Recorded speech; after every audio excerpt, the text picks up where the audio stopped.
الشيطان الرجيم بسم الله الرحمن الرحيم إن الله وملائكته يصلون على النبي يا أيها الذين آمنوا صلوا عليه وسلموا تسليما اللهم صل على سيدنا ومولانا محمد وعلى آل سيدنا ومولانا محمد وأصحاب سيدنا ومولانا محمد وبارك وسلم وصل عليه الصلاة والسلام عليك يا سيدي يا رسول الله الصلاة والسلام عليك يا سيدي يا حبيب الله الصلاة والسلام عليك يا سيدي يا شفيع المذنبين وعلى آلك وأصحابك يا سيدي يا رحمة للعالمين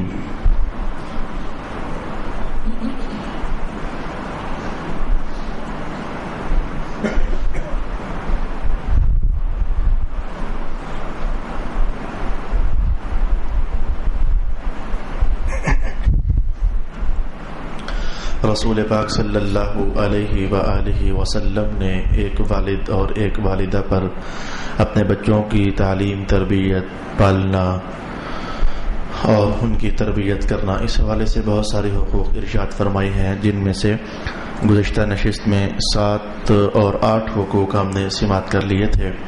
کچھ بنیادی سے بھی تھے، کچھ سینسیٹیو بھی تھے، بیان کرنے میں کچھ حجابات بھی تھے، خیر سے اللہ کی توفیق سے مکمل ہوئے۔ آج کی نشست کا بچوں کے حوالے سے والدین کے اوپر لازم حق نمبر 1 بیان کرنا چاہوں گا۔ اللہ رب العالمین جب بیٹا یا بیٹی نصیب فرمائے تو تحنیک کرنا سنت شریفہ ہے۔ تحنیک کا ترجمہ ہمارے ہاں بنتا ہے گھٹی دینا۔ یہ گھٹی بھی محاوراتی زبان ہو گئی، یوں کہیے کہ پہلی غذا دینا۔ یہ ایک بڑا خوبصورت لفظ ہوگا، بچے کو پہلی غذا دینا۔ اس کے بڑے فوائد، بڑے نتائج اور احکام ہیں۔ تو پہلی غذا دینے کے لیے ہمارے سامنے جو سنت شریفہ ہے وہ یہ، صحابہ پاک اپنے بچوں کو اٹھا کر تو سرور دو عالم صلی اللہ علیہ وآلہ وسلم کی خدمت اقدس میں لے جایا کرتے تھے کہ میرے حضور پہلی غذا ہمارے بچے کو آپ عنایت فرمائیں۔ تو رسول اللہ علیہ السلام 2 چیزیں اکٹھی کیا کرتے، ایک کھجور لیتے یا چھہارا، تو یہ ہو گیا کھجور یا چھہارا، اسے پھر اپنے مبارک منہ میں ڈالتے تو چباتے، جس سے لعاب دہن کی آمیزش ساتھ ہو جاتی۔ تو پھر وہ کھجور چبی ہوئی اور لعاب دہن، اس سے جو میٹھا سا لعابدار سا ایک آمیزہ تیار ہو جاتا، آپ محسوس کر کے کہ وہ ایک گاڑی سی کیفیت کا تھوک بن جاتا ہے۔ پھر رسول پاک علیہ السلام اسے لیتے اور بچے کے تالو کے ساتھ لگا دیتے، الی حنکہ الاعلی، وہ تالو کے جو اوپر والا حصہ ہوتا وہاں لگا لیا کرتے۔ صحابہ خوش ہو جاتے، کھجور پر نہیں، کہتے ہمارے بچے کی پہلی غذا حضور کا لعاب دہن ہوا ہے، اللہ بڑی برکتیں عطا فرمائے۔ بس یہاں سے آپ کو جان جانا چاہیے کہ اس کے یہ تحنیک کے، اب میں کہہ دوں گا گھٹی دینے کے، یا میں پھر یوں کہوں گا کہ پہلی غذا کے بڑے اثرات مرتب ہوتے ہیں۔ پہلی غذا دینے والا شخص جس طرح کا ہو، اللہ کا کوئی نظام ہے ہماری سمجھ سے باہر، چونکہ اس کے وجود کا حصہ یعنی لعاب دہن وجود میں داخل ہوتا ہے، تو اللہ اس کی شخصیت کے بہت سارے خوبصورت، اگر وہ بندہ پاکیزہ ہے اور اگر وہ بندہ برا ہے تو اس کی شخصیت کے بہت سارے برے اور مندے پہلو آگے ٹرانسفر فرما دیتا ہے۔ روزمرہ زندگی کے اندر بھی اس کی بہت ساری مثالیں ہیں۔ جہاں تک سنت شریفہ میں نے آپ کے سامنے بیان کی، تو کیا وہاں سے ہم یہ سبق نہیں لے سکتے کہ گھٹی کسی اعلیٰ ترین بندے سے دلوائی جانی چاہیے؟ صحابہ پاک کے دور میں اعلیٰ ترین سرور دو عالم تھے، پھر حضور رحمت عالم پردہ پوش ہوئے تو اعلیٰ ترین حضور کے سب صحابہ تھے۔ یہ چیز آپ کے سامنے، تو گھٹی دینے میں جو بندہ ہے وہ کمال خصلتوں والا ہونا چاہیے، یہ حدیث سے ہم نے کم از کم یہ سبق لے لیا۔ لہذا گھٹی دینے کے سلسلے میں آپ کیا تلاش کر سکتے ہو؟ یہ تلاش کرنا کہ جس شخص کا لعاب دہن ہمارے بچے کے پیٹ میں جائے، وہ نمازی بھی ہو، پارسا بھی ہو، متقی بھی ہو، وہ صبر کرنے والا بھی ہو، خدا خوفی رکھنے والا بھی ہو، کچھ ان خوبیوں کا حامل شخص تلاش کر لینا۔ اور بہت ممکن ہے کہ آپ کو دور نہ جانا پڑے، کئی گھروں کے اندر یہ مائیں، یعنی ہماری ماں ہماری بیوی نہیں، ہماری جو ماں ہے، اللہ نے یہ ساری خوبیاں انہیں عطا فرمائی ہوتی ہیں. کہیں ایسا ہوتا ہے کہ کوئی جو گھر کا بڑا جسے ہم دادا حضور کہتے ہیں تو انہیں اللہ نے یہ خوبیاں عطا فرمائی ہوتی ہیں. تو الغرض جس طرح کے شخص کو تم گھٹی دینے کے لیے متعین کرو گے، اللہ تعالیٰ اس کی بہت ساری خصلتیں وہ آگے منتقل کر دیتا ہے. میں کسی اور کی بات نہیں کہتا، میں آپ کو اپنے گھر کی کہانی بتا دیتا ہوں. میری سب سے بڑی بیٹی کو گھٹی دی میرے والد محترم نے، اللہ پاک ان کی قبر نور سے بھرے. تو ان کی طبیعت میں ذرا گرمی تھی، اور آج ہم صاف صاف محسوس کرتے ہیں کہ ہماری بڑی بیٹی کے مزاج میں وہ ایک غصہ یا پھر گرمی کا احساس ہے. جو میری چھوٹی بیٹی تھی اس کو گھٹی دی میری والدہ ماجدہ نے، اور میری والدہ اتنی صبر کرنے والی ہیں کہ الحمدللہ علی ذالک، اس کے مزاج میں کچھ ایسا ہی میں دیکھ رہا ہوں اور محسوس کرتا ہوں. اور اب اسے میں کیا کہوں کہ اس نے اتفاق سے اپنے پتر کو گھٹی دے دی میں نے. وہ جتنا میں شرارتی ہوتا تھا اتنا ہی وہ ہے. بچپن میں جتنا میں شرارتی ہوا کرتا تھا اب اتنا ہی وہ بھی شرارتیں کرتا ہے، ذہین بھی ہے، تیز بھی ہے. یہ میں نے گھر کا ایک چھوٹا سا ذائچہ آپ کے سامنے بتا دیا. اس کی ایک اور مثال بھی ہے. یہ محمد نوید کے پتر کو بھی وہ گھٹی دی تھی میں نے، اور وہ بھی بڑا شرارتی ہے. وہ جدھر جدھر میری گھٹی جاتی ہے وہ بچے بڑے شرارتی سے ہو جاتے ہیں. شرارت میں ان کے ذرا ان کو اللہ نے انہیں اللہ پاک خود ہی اپنے فضلوں سے ذہانت عطا فرما دیتا ہے. تو یہ گھٹی دینے کے بڑے گہرے اثرات مترتب ہوتے ہیں.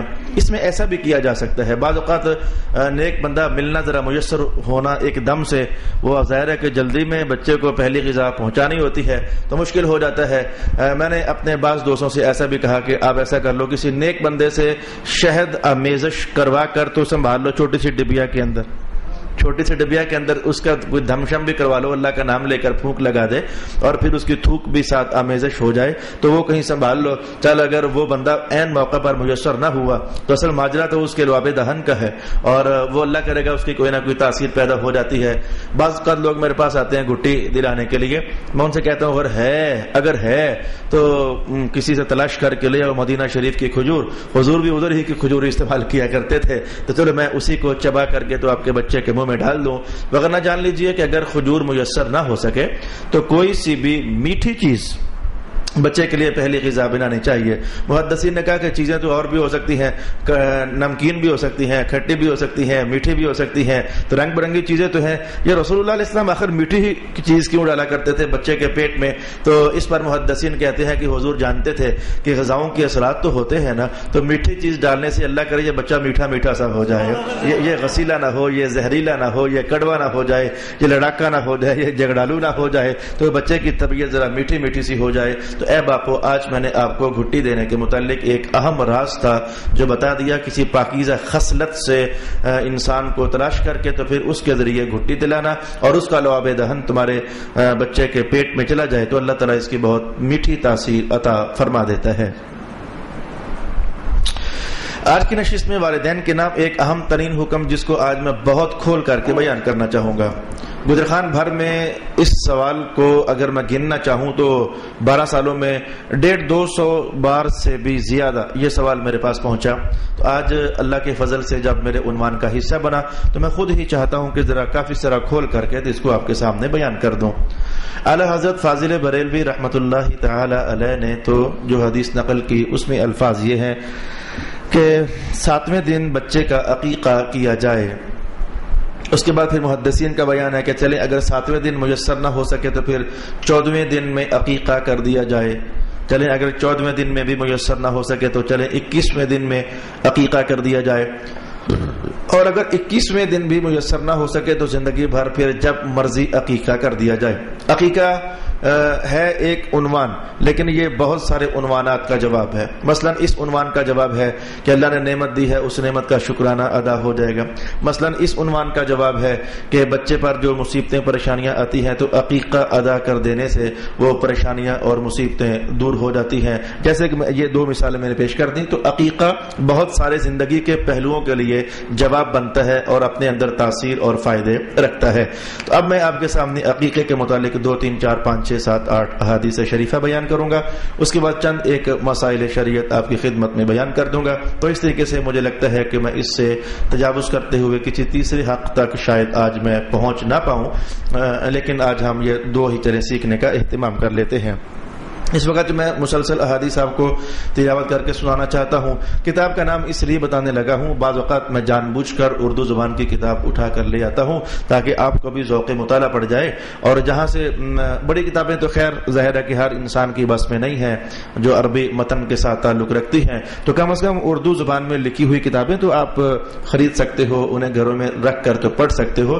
میرے ہاتھ میں بہار شریعت ہے, جلد نمبر 2 ہے. میں تمام کی تمام احادیث شریفہ, اگرچہ صاحب بہار شریعت نے کوئی روایت امام بخاری سے لی ہے, کوئی امام مسلم سے لی ہے, کوئی ترمذی سے لی ہے, کوئی نسائی سے لی ہے, کوئی طبقات ابن سعد کے حوالے سے بیان کی ہے, لیکن چلیں آپ کو ان بڑی کتابوں سے کیا غرض, آپ اردو ہی میں پڑھنا چاہیں تو اس کتاب کو گھر میں لا کر رکھیے اور پڑھیے. رسول اللہ علیہ الصلوۃ والسلام نے ارشاد فرمایا کہ لڑکے کے ساتھ عقیقہ ہے, اس کی طرف سے خون بہاؤ یعنی جانور کو ذبح کر دو اور اس سے اذیت کو دور کر دو یعنی اس کا ساتھ منڈوا دو. ترتیب سے تو ہم جب میں ادھر جو پچھلی کتاب ہے وہاں پہنچوں گا تو پہنچوں گا, لیکن اس حدیث میں 2 حق حضور نے ارشاد کیا. ایک ہے کہ بچے کا سر منڈوانا اور ایک ہے عقیقہ کرنا, لیکن اس میں ابھی ایک شے باقی رہ گئی کہ عقیقہ کتنویں دن کرنا ہے اور سر کتنویں دن منڈوانا ہے. یہ روایت ہم اگلے آنے والے وقت میں پڑھنا چاہیں گے. امام ترمذی اور نسائی کی روایت, رسول اللہ علیہ السلام فرماتے ہیں کہ اگر اللہ تمہیں بیٹا نصیب کرے تو 2 بکرے ذبح کرو, اور اگر تمہیں اللہ بیٹی نصیب کرے تو پھر 1 بکرا ذبح کر دو. مذکر ہو تو بھی کوئی حرج نہیں, یعنی بکرا بھی اس میں ہو جاتا ہے اور بکری بھی اس میں ہو جاتی ہے. یہ بات لوگوں کے دلوں میں خیال سا آ جاتا ہے. لوگوں نے باقاعدہ پوچھا جی بکری کی قربانی ہو جاتی ہے؟ بالکل ہو جاتی ہے. بکرا, بکری, گائے, بھینس, یہ مذکر مؤنث جتنے بھی ہیں ان سب کو قربانی میں بھی استعمال کیا جا سکتا ہے اور ان سب کو عقیقے کے لیے بھی استعمال کیا جا سکتا ہے. 2 حدیثیں ہم نے دیکھی. حدیث نمبر 3 پڑھنے لگا ہوں. رسول اکرم علیہ السلام فرماتے ہیں کہ لڑکا اپنے عقیقہ میں گروی ہے. یہ جملہ بڑا خاص جملہ ہے, لڑکا اپنے عقیقہ میں گروی پڑا ہوا ہے تو عقیقہ کر کے بچہ چھڑا لو, عقیقہ کر کے بچہ چھڑا لو. یہ گروی رکھنے کا معنی یہ ہوتا ہے کہ وہ جو ہمارے ہاں گروی چلتا ہے, جو مال لیا ہوا ہے وہ مال دو اور اپنی شے چھڑا لو. تو حضور نے عقیقے کے بارے میں فرمایا کہ تمہارا بچہ گروی ہے لہذا عقیقہ کرو اور اپنا بچہ چھڑا لو. اس کا 2 معنی محدثین نے بیان کیے, میں بیان کرنا چاہوں گا لیکن حدیث کا متن ذرا پورا کر لیں. فرمایا 7ویں دن اس کی طرف سے ذبح کر دیا کرو. ہمارا وہ عنوان حال ہو گیا کہ عقیقہ کتنویں دن کرنا ہوتا ہے, 7ویں دن کرنا ہوتا ہے. پورے 7 دن جب ہو جائیں تو 7واں دن ختم ہونے سے پہلے عقیقہ کر دیا جائے.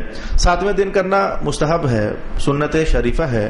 تو اگر کسی نے 6 دن کر دیا تو بڑا مقصد تو ادا ہو گیا, عقیقہ ادا ہو گیا, لیکن وقت کے متعین ہونے میں خلاف سنت ہو گیا.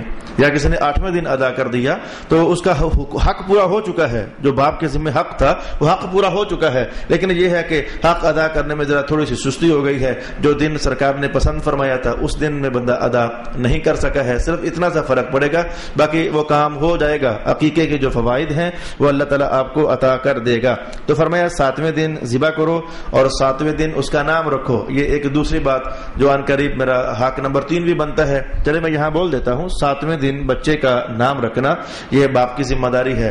آپ کہو گے یہ نام رکھنا کیا ذمہ داری ہوئی؟ میں انشاءاللہ العزیز اگلی نشست میں ارادہ رکھتا ہوں کہ ناموں پر آپ کے لیے بحث کروں گا کہ نام رکھنا باپ کی ذمہ داری ہے اور باپ کو اس ذمہ داری کو نبھانے میں کن کن باتوں کا خیال رکھنا چاہیے. کچھ ہمارے مغالطے ہیں, ہم تاریخوں کے چکر میں پڑ جاتے ہیں. بچہ 9 اگست کو پیدا ہوا, رات کے ٹائم, دونوں باتیں ضائع ہیں. دن کو پیدا ہوا یا رات کو, 9 اگست کو پیدا ہوا یا 28 اگست کو, یہ باتیں ضائع ہیں. لیکن لوگ مجھے کہتے ہیں وہ جی ہمارا بچہ 9 جولائی کو پیدا ہوا. علامہ صاحب 9 جولائی ہے, دھیان رکھنا ذرا, کچھ بھی نہیں ہے. یہ ستاروں کی تاثیر ہے, یہ چاند اور سورج کی تاثیر ہے. ان کو ہم مسلمان لوگ ماننے والے نہیں ہیں, ہمارا ان سے کوئی تعلق نہیں ہے. پتہ نہیں کہاں سے آپ سن لیتے ہو اور پھر اس کو اپنا مذہب جان لیتے ہو. ان ستاروں کو, ان تاریخوں کو ہمارے بچوں کی زندگی میں کوئی تاثیر اور کوئی دخل حاصل نہیں ہے. بس یوں کہا کرو جی اللہ نے ایک بیٹا دیا ہے, نام کیا رکھنا ہے. آگے سے یہ تفصیلیں بتانے کی کوئی ضرورت نہیں ہے اور نہ ہی یہ مذہب کا حصہ ہے. 28 اگست کو پیدا ہوا ہے, رات کے وقت پیدا ہوا ہے, سب بیکار باتیں ہیں, کن مغالطوں کے اندر اہل سنت پڑے ہوئے ہیں. تو میں چاہوں گا کہ پھر اگلی نشست میں ناموں کے حوالے سے, یہ نام رکھنا باپ کی بڑی اہم ترین ذمہ داری ہے, تو میں اس پر کچھ بحث آپ کے سامنے لاؤں گا. لیکن فی الحال ہم آگے بڑھتے ہیں. اچھا, تو حضور نے فرمایا کہ بچہ گروی ہے, عقیقہ دے کر اپنا بچہ چھڑا لو. اچھا یہ گروی ہونے کا معنی کیا؟ دو معنی بیان کیے محدثین کرام نے. پہلا معنی یہ ہے کہ بچہ مصیبتوں میں پریشانیوں میں رہے گا تو عقیقہ کرو تاکہ بچے کی مصیبتیں اور پریشانیاں ٹل جائیں. الحمدللہ علی ذالک، جیسے میں نے اور بہت سارے مذہب کے جو احکام تھے ان پر جب عمل کرنے کی کوشش کی تو اللہ نے وہ فوائد جو حضور فرما چکے تھے تو نصیب فرمائے. یعنی یہ مشاہدات سے بات گزر گئی. تو ایسا ہوا کہ کتنے لوگوں نے کہا جی ہمارا بچہ بہت سخت بیمار ہے. میں نے پوچھا کہ عقیقہ کیا ہے؟ کہنے لگا نہیں کیا. میں نے کہا چل پہلے عقیقہ کر، اس کے بعد پھر رابطہ کرنا کہ کوئی فائدہ حاصل ہوا ہے کہ نہیں ہوا. اس کے بعد انہوں نے رابطہ ہی نہیں کیا. بچہ ٹھیک ہو گیا تو رابطہ ہی انہوں نے پھر نہ کیا. اور کئی لوگوں نے کہہ دیا کہ جی ہم نے عقیقہ کیا ہے اور اللہ پاک نے ہمیں ہمارے بچے کے معاملے میں بڑی سہولت عطا فرما دی ہے. تو ایک معنی اس کا یہ ٹھہرا کہ بچہ کو عقیقہ کر کے تو پھر بچے کو مصیبتوں سے وہ گروی جو پڑا ہوا تھا وہ چھڑا لو.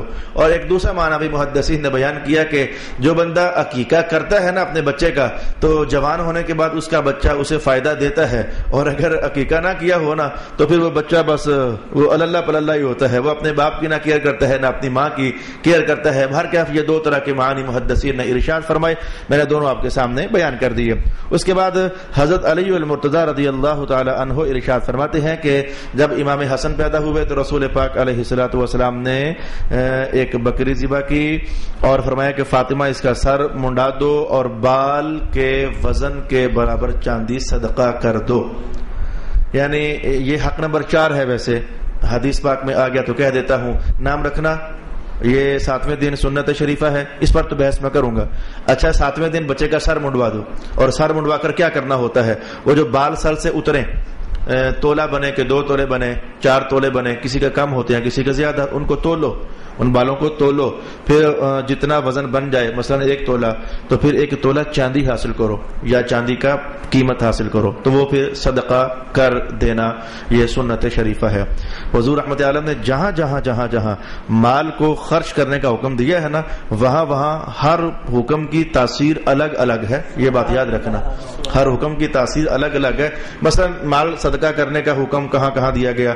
زکوٰۃ کا حکم دیا گیا. زکوٰۃ ادا کرو گے تو اس کی تاثیر تمہاری دولت میں ظاہر ہوگی. اچھا جی آپ کو عشر کا حکم جاری کیا گیا، عشر والا صدقہ ادا کرو گے تو اس کی تاثیر تمہاری فصلوں میں ظاہر ہوگی. اچھا جی آپ کو فطرانہ دینے کا حکم جاری کیا گیا، فطرانہ ادا کرو گے تو اس کی تاثیر تمہارے اپنے جسم میں ظاہر ہوگی. اچھا جی آپ کو عقیقہ بالوں کے برابر چاندی صدقہ کرنے کا حکم دیا گیا.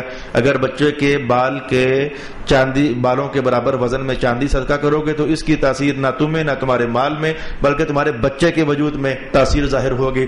ہم چونکہ ان تمام باریکیوں اور گہرائیوں سے ایک دم سے غافل ہیں، معلوم نہیں کر سکے، اس لیے ہم فوائد سے ہم کمال درجے میں بہرامند نہیں ہو سکتے. تو جاننا چاہیے یہ جو سر کے بال منڈوا کر کے تو اتنی مقدار میں چاندی صدقہ کرنی ہوتی ہے تو اس کی تاثیر اللہ رب العالمین بچے میں ظاہر فرما دیتا ہے. صدقہ ویسے کہیں بھی کیا جا سکتا ہے لیکن میں ایک اور حدیث میری نظروں میں چونکہ ہے تو میں کہوں گا کہ وہ جو صدقہ کرنا ہے وہ دائی ہی کو دے دینا، بڑے فائدے میں رہو گے. وہ جو صدقہ کرنا ہے وہ جو تمہارے بچے کی آیا ہے یا وہ دائی ہے تو وہ اس کو دے دینا. ان قریب حدیث کے الفاظ آ رہے ہیں کہ رسول اللہ علیہ السلام کی پرائرٹیز ہوتی تھی کہ وہ جو دائیں ہیں ان کی خدمت اچھی خاصی ذرا ہو جانی چاہیے. تو میں یہ انشاءاللہ العزیز جب وہاں پہنچوں گا تو آپ کو بیان کر دوں گا.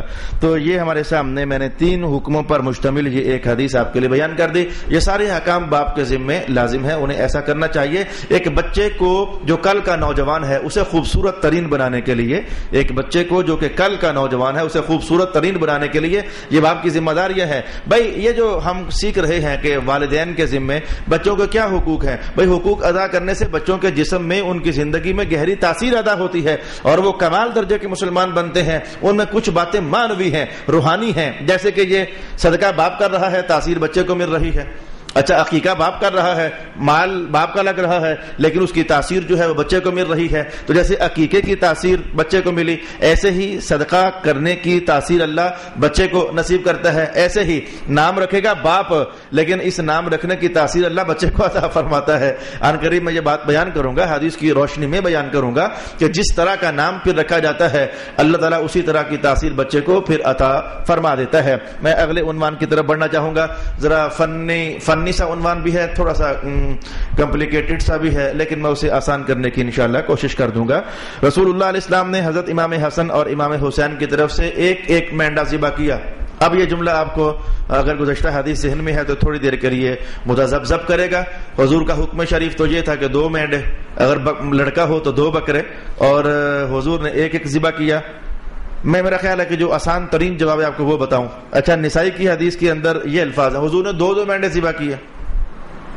ایک جو حدیث میں نے پہلے پڑھی وہ ابو داؤد کی حدیث ہے, اس میں ہے کہ ایک مینڈا ذبح کیا, اور نسائی کی حدیث میں ہے کہ 2 مینڈے ذبح کیے. یہ پہلے یہ بات سمجھے کہ یہ کیا بات ہے, کیا حضور نے حضرت امام حسن اور امام حسین کے لیے 2 مینڈے ذبح کیے تھے, جا کے ایک کیا تھا؟ حدیث میں دونوں طرح کی باتیں آتی ہیں, اور جب میں ایک ہی جملہ بولوں گا تو اللہ تعالی ہمارے لیے فہم و فراست کا دریچہ واہ فرما دے گا.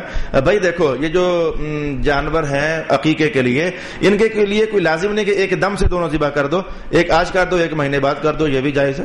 ایک آج کر دو 15 دن کے بعد کر دو, یہ بھی جائز ہے.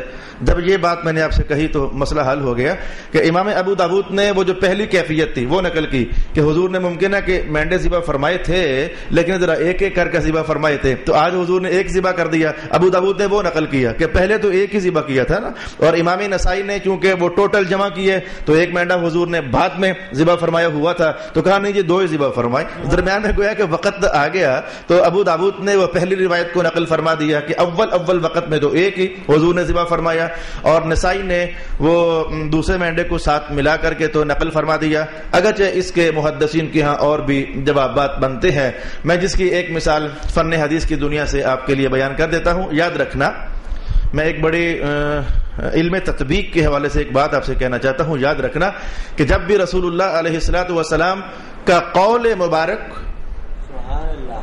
ایک لحظے کے لیے توجہ آؤٹ ہوئی تو یہ فن حدیث کا ضابطہ غائب ہو جائے گا. جب بھی رسول اللہ کا قول مبارک اور فعل مبارک آپس میں متضاد ہو جائیں تو قول کو ترجیح ہوتی ہے. یہ فن حدیث کا ضابطہ یاد رکھیے. جب حضور کا قول کچھ اور کہے, فعل کچھ اور کہے تو قول کو ترجیح ہوتی ہے. وجہ بتاتا ہوں کیا ہے. مثلا اب یہاں دیکھیں ہمارے سامنے, حضور نے فرمایا کہ لڑکا ہو تو 2 بکرے, اور اپنا عمل کیا ہوا, امام حسن پر 1 بکرا, تو قول اور فعل آپس میں متضاد ہو گئے, تو ترجیح کس کو ہوگی؟ قول کو, یعنی ہم نے 2 بکروں پر عمل کرنا ہے. وجہ بتاتا ہوں کیا ہے. اچھا, یا پھر فرمایا کہ 2 بکرے لڑکے پر اور امام حسین پر آپ نے 1 بکرا ذبح کیا. یہ اس صورت میں ہے جبکہ ہم کہیں کہ صرف ابو داؤد کی روایت کو لیں, اور اگر نسائی کی روایت کو ساتھ ملا لیں پھر تو یہ ابحاث ساری ختم. تو قول مبارک 2 بکرے ذبح کرنے, اور عمل مبارک امام حسین کی دفعہ کیا ہوا 1 بکرا, تو قول کو ترجیح ہوگی. ہمارے لیے عمل قول پر ہوگا, فعل پر عمل نہیں ہوگا. وجہ یہ ہوتی ہے کہ فعل جو ہے یہ بعض اوقات رسول اللہ کا خاصہ ہوتا ہے. خاصہ کہنے کا معنی یعنی یہ بات اللہ نے صرف آپ کو رخصت دی ہے, کسی اور کے لیے نہیں ہے. اس کی مثال کیا ہوگی؟ جیسے کہ قول یہ ہے کہ شادیاں 4 سے اوپر نہیں, آپ کا عمل یہ ہے کہ 11 بھی کی. اب یہ 11 کا معنی یہ نہیں تھا کہ ہمارے لیے, اب کوئی پاگل ہی ہوگا کہے گا 11 سنت ہے. قرآن سے چونکہ 4 کی بات ہے, وہ کہیں 4 کرنا تو فرض ہے لیکن 11 سنت ہے. شاباش.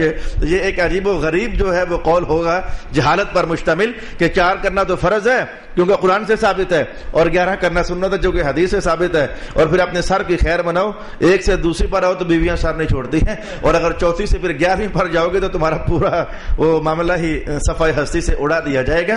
تو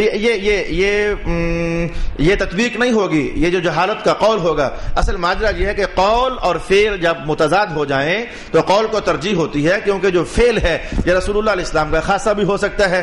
لہذا میرے بھائی ممکن ہے یہ علی سبیل تنزل بات کرتا ہوں, ممکن ہے کہ قول یہ تھا کہ امت تمہارے لیے بکرے 2 ہونے چاہیے تمہارے بیٹوں کے لیے, لیکن ہمارے لیے اللہ کی خاص احکام ہے, ٹھیک ہے ہم 1 کریں تب بھی گزارا چل جاتا ہے. یہ اس بات کا امکان بہر کیف موجود ہے. چلیں, یہ ایک میں نے آپ کو تھوڑا سا چھیڑنا چاہا کہ فن حدیث میں کچھ ایسا بھی ہوتا ہے. تو آگے بڑھ جاتے ہیں اپنے عنوان کو سمیٹنے کے لیے.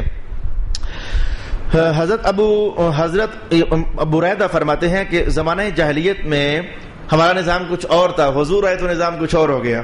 ہمارا نظام یہ تھا کہ جب کوئی بچہ پیدا ہوتا ہم بکری ذبح کرتے تھے, اس کا خون لے کر تو ہم پھر اس بچے کے سر پر مل دیتے. بکرے کا خون لے کر بچے کے سر پر مل دیتے. ہمارا سسٹم کچھ ایسا تھا. رسول اللہ علیہ السلام نے اس سسٹم کو کینسل کیا اور فرمایا کہ بکرا ذبح کیا کرو لیکن سر پر خون نہ ملا کرو بلکہ زعفران ملا کرو. یہ اگلا حکم ہے. یہ سر پر زعفران ملا کرو یہ اگلا حکم ہے. یعنی بچے کا جس دن سر منڈایا جاتا ہے تو بال اتروانے کے بعد زعفران استعمال کرو. میں کہوں گا کہ ممکن ہے کہ زعفران میں کوئی خاص تاثیر ہو, یا پھر میں یہ بھی کہہ سکتا ہوں کہ ممکن ہے کہ آپ کی مراد یہ تھی کہ خوشبو ملا کرو. زعفران خوشبو کا فائدہ بھی تو دیتا ہے. اگر کوئی زعفران استعمال کرے بچے کے سر کو پیس کر وہ لگا دے, میں کہوں گا اس نے کمال درجے کی سنت ادا کر دی. اب ہمیں راز پتہ نہیں ہے کہ کیا زعفران میں کچھ ایسی بات تھی یا کہ ماجرا یہ تھا کہ خوشبو ہونی چاہیے. زعفران چونکہ خوشبو تھی تو خوشبو ہونی چاہیے, لہذا جس نے بچے کا سر مونڈ کر تو اس پر زعفران لگا دیا اس نے تو وہ تمام فوائد پا لیے. اور جس نے سر مونڈنے کے بعد چلے زعفران نہ لگایا تو مائیں پاؤڈر, بیبی پاؤڈرز ہوتے ہیں, لوشنز ہوتے ہیں, وہ استعمال کر لیا تو چلو ہم کہہ سکتے ہیں کہ لگتا ہے کہ اسے بھی سنت کا فائدہ تو مل جائے گا. اس نے وہ خوشبو کا استعمال بچے کے لیے کر دیا ہے. میں خاص کر کے اپنی ماؤں اور بہنوں اور بیٹیوں کے نام اتنا پیغام دینا چاہوں گا کہ محسوس کر رہے ہو ہمارے حضور کی نفاستیں کہ بچہ ہے وہ دودھ پیتا ہے, الٹی کرتا ہے, وہ پھٹکیاں سا نکالتا ہے تو اس کے دودھ سے ایک عجب قسم کی ہمک سی ہوتی ہے. تو رسول اللہ علیہ السلام بچے کو خوشبوئیں لگا کر رکھنے کا حکم ارشاد فرما رہے ہیں. یعنی گھر کے اندر وہ بچے کو خوشبو کے ساتھ وہ رکھنا, مہکا کر رسول پاک علیہ السلام بچوں سے بھی وہ نفاست کا یہ حکم ارشاد ہمیں فرما رہے ہیں. ہمیں اس بات کی طرف گہری توجہ. بعض اوقات جانا ہوتا ہے کہیں, لوگ اپنے بچے اٹھا کر کے علامہ صاحب دم کر دیں, چلو دم بھی کر دیتا ہوں. کبھی تو بہت خوشی ہوتی ہے, وہ بچہ مہکا سا ہوتا ہے, وہ پاؤڈرز لگے ہوتے ہیں, اور کئی بار تو بڑی مشکل سے دم ہی کرتا ہوں. بس وہ آپ سمجھ جائیں کہ وہ کیا ماجرا ہوتا ہے بچے کے ساتھ. وہ دودھ اس کے گلے میں پڑا ہوا ہے, ایک نرم یا تیز درجے کی ہمک سی آ رہی ہے. میرے حضور کی نفاست پر ہزاروں سلام. بس میرے حضور کی نفاست پر ہزاروں سلام. وہ بچے جہاں وہ دودھ کی پھٹکیاں ایک ہمک سی پیدا کر دیتی ہیں تو زعفران کا اشارہ کر کے رسول اللہ وہ خوشبو استعمال کرنے کا اشارہ ماؤں کے نام فرما رہے ہیں. اچھا تو محترم, یہ چوتھا یا پانچواں حق بھی ہم نے حدیثوں میں سماعت کر لیا, لیکن میں آئندہ اس کو باقاعدہ اپنی ہی ترتیب کے ساتھ بیان کروں گا. اچھا, اس میں جو 4 5 6 اہم مسائل ہو سکتے ہیں اب میں زبانی کہوں گا. یہ عقیقے کا جانور جیسا قربانی والا ہوتا ہے ویسا ہی ہوتا ہے. بکرا ذبح کرنا ہے تو سال سے کم کا نہیں کر سکتے. بات نمبر 2, عقیقہ کا جانور ذبح کر دیا, گوشت کا کیا کریں؟ وہ سب کچھ جو کہ قربانی میں کر سکتے تھے, وہ سب کچھ کر سکتے ہیں جو قربانی میں کر سکتے تھے. قربانی کے گوشت میں ہم کیا کر سکتے تھے؟ صرف بیچ نہیں سکتے, باقی سب کچھ کر سکتے ہیں. کھا لیں, کھلا دیں, بانٹ دیں, مہمان بلا کر پکا کر انہیں کھلا دیں. تو عقیقے کے موقع پر مہمان تو آئے ہی ہوتے ہیں, تو ڈرو مت کہ پتہ نہیں عقیقے کا گوشت مہمانوں کو کھلا سکتے ہیں کہ نہیں. کھلا سکتے ہیں. بچت کی بچت ہے, بلکہ بچت کیا, یہ آپ کا خرچہ ہی تو ہوا ہے. جو بکرا آپ نے ذبح کیا ہے یہ خرچہ ہی تو ہوا ہے. تو یہ بکرا آپ آنے والے مہمانوں کو کھلا سکتے ہیں, بانٹ سکتے ہیں, خود بھی رکھ سکتے ہیں. صرف بیچ نہیں سکتے, بس بیچ نہیں سکتے, اجرت میں کسائی کو نہیں دے سکتے. باقی اس گوشت کے ساتھ جو آپ سے ہو سکتا ہے آپ اسے کر سکتے ہیں. یہ 2 اہم باتیں تھی جو عقیقے کے متعلق لوگوں نے مجھ سے پوچھی. اور تیسری بات یہ بھی آپ کو بتا دوں کہ قربانی کا موقع بن جائے تو آپ قربانی کے بڑے جانور میں بطور عقیقے کے حصے کے بھی شمولیت اختیار کر سکتے ہیں. گائے ہے تو 5 اس میں گویا قربانیاں ہیں, تو آپ کو اللہ نے بیٹا نصیب کیا ہوا ہے تو چلیں آپ کہیں جی میرے 2 حصے ڈال لیں جی بطور عقیقہ. تو یہ بہت سارا سوال میرے پاس پہنچا ہوا ہے, تو آپ ایسا بھی کر سکتے ہیں. عقیقے کے قربانی کے جانور میں عقیقے کے بکرے یا اس کے حصے ڈالے جا سکتے ہیں. ایک بات بتاؤں لیکن وہ مستحب درجے کی ہے, مستحب درجے کی ہے, لازم واجب درجے کی نہیں ہے. جو عقیقے کا جانور ہوتا ہے کوشش کریں کہ مستحب درجے کے گھبرا نہ جانا کہ ہم ایسا کیسے کریں, پریشان نہ ہو جانا. عقیقے کا جو جانور ہوتا ہے کوشش کریں کہ اس کی ہڈی نہ ٹوٹے. یہ مسئلہ کتابوں کے اندر لکھا ہوا ہے, اور یہ چیزیں نیک فالی ہوتی ہیں بچے کے لیے انشاءاللہ العزیز. جیسے ہم نے قربانی کا عقیقے کا جانور دیا اور ہڈی نہیں ٹوٹنے دی نا، اللہ کرے گا ہمارا بچہ سلامت رہے گا. یہ ہڈی کا نہ ٹوٹنا یہ ایک نیک فال ہے، اور نیک فالی کی اجازت رسول پاک علیہ السلام نے ارشاد فرمائی ہوئی ہے. بدفالی کی شریعت میں گنجائش نہیں. بدفالی مینس کہ آپ نکلنے لگے تو کالی بلی گزر گئی، او ہو یہ تو کام خراب ہو گیا. کوئی کام خراب نہیں ہوا، وہ کام لازمی کرو تاکہ تمہارا توکل اللہ کی ذات پر مضبوط ہو جائے. تو بدفالی کی اجازت نہیں ہے، البتہ نیک فالی کی اجازت ہے. میں کہوں گا کہ جو عربوں کے ہاں یہ جملہ چلتا ہے مرحبا مرحبا، یہ اس مرحبا کا معنی سمجھیں کیا ہوتا ہے، یا پھر جو کہا رہتا ہے السلام علیکم، یہ سارے باتیں جو ہیں نیک فالی والی ہیں. یہ کہنا السلام علیکم یہ اعلان ہوتا ہے کہ تو ایسے بندے کے ساتھ مل رہا ہے جس کی طرف سے تجھے نقصان نہیں بلکہ سلامتی پہنچے گی. یہ کہا سلام ہے لیکن اندر کھاتے ایک اور اعلان کیا جا رہا ہے. یا مرحبا یہ کہنا کہ اس کا تفصیلی ترجمہ یہ بنتا ہے کہ اہلاً و سہلاً مرحبا کا آنے والے غم نہ کا، تو بیگانوں کے پاس نہیں گیا تو اپنوں کے پاس آیا ہے. یہ لمبا ترجمہ بنتا ہے لیکن میں اب ترکیبیں تو حل نہیں کر رہا نا. تو یہ نیک فالیوں کی اجازت رسول پاک علیہ السلام دیا کرتے تھے، اور بد فالی کی اجازت رسول پاک علیہ الصلوۃ والسلام ارشاد نہیں فرمایا کرتے تھے. تو آج اس طریقے سے ہم نے عقیقے کے متعلق چند ایک باتیں سیکھنے کی کوشش کی ہے. اللہ رب العالمین ہمیں عمل کی توفیق نصیب فرمائے. وآخر دعوانا